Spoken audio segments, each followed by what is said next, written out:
Hospital కి మేము 60 kilometre దూరంలో మేము 40 నిమిషాల్లో వచ్చినాం సార్. 40 నిమిషాల్లో వచ్చినామండి. వీళ్ళకి 1.5 గంట అయింది మేము వచ్చి. 1.5 గంట సేపు నుంచి ఆయన హాస్టల్ పీడీ అంట ఆయన వచ్చాడు. అప్పటి నుంచి ఫోన్ చేసిన 10 కిలోమీటర్ లోపల ఇటు రాకూడదా, 1.5 గంట అయింది. వీళ్ళు పోలీసు వాళ్ళు దింపుతున్నారు ఇంతమంది. అప్పుడు స్టార్టింగ్ లో ఒక కానిస్టేబుల్ ఉన్నారు, ఎస్ఐసార్ గారు వచ్చినారు. ఒకరు వస్తున్నారు, వాళ్ళు రావడం లేదు.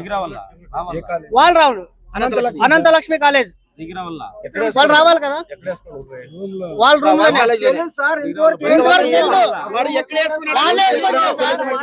బయట వేసుకున్నారా లోపల వేసుకున్నారా ఎక్కడ ఊరేసుకున్నారు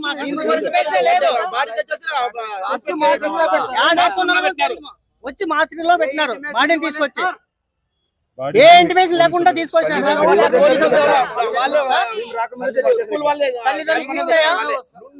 తల్లిదండ్రుల పేరు కిష్టయ్య, జి కిష్టయ్య, శారదమ్మ, జి శారదమ్మ. లేదు ఎవరు ఏం చెప్పలేదు మేనేజ్మెంట్ కాల్ చేసి చెప్పలేదు. వాళ్ళు ఒక ఫ్రెండ్స్ నుంచి మళ్ళా వాళ్ళ బ్రదర్ ఉన్నాడు, ఏదైతే పిల్లోడు చనిపోయినాడో వాళ్ళ బ్రదర్, వాళ్ళ ఫ్రెండ్స్ కి అట్లా టచ్ లో ఉన్నారు కదా మామూలు ఇందుకు ముందు, వాళ్ళ నుంచి అట్లా పోయింది, ఫ్రెండ్స్ నుంచి పోయింది అంతే. కాలేజ్ యాజమాన్యం నుంచి రాలే, ఫోనే ఇంటిమేషన్ రాలే. బెంగళూరులో బేల్దార్ పని చేస్తున్నారు సార్.